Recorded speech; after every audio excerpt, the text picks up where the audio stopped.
صبح اٹھنے کے بعد کون سے کام کریں؟ اللہ تبارک و تعالیٰ کا فضل و کرم ہے کہ رب کریم نے دوبارہ ہمیں بیدار فرمایا۔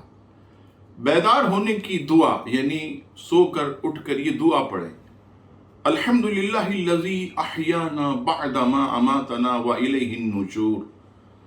پھر اس کے بعد 3 مرتبہ لا حول ولا قوت الا باللہ العلی العظیم یہ پڑھیں، اور الٹے ہاتھ کی طرف ایسے 3 مرتبہ تھو تھو تھو یہ تھتکار دیں۔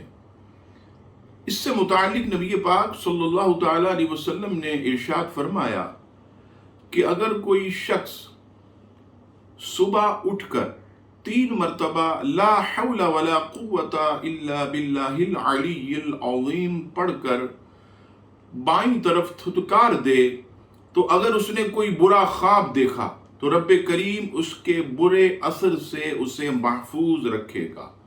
پھر اس کے بعد استنجا کریں، اور استنجا کرنے کے بعد وضو کریں، اور وضو میں نبی پاک صلی اللہ تعالی علیہ وسلم نے فرمایا کہ جب تم صبح اٹھو تو خاص طور پر ناک میں پانی چڑھائیں، کیونکہ شیطان جو ہے ساری رات یہ انسان کے ناک میں بسر کرتا۔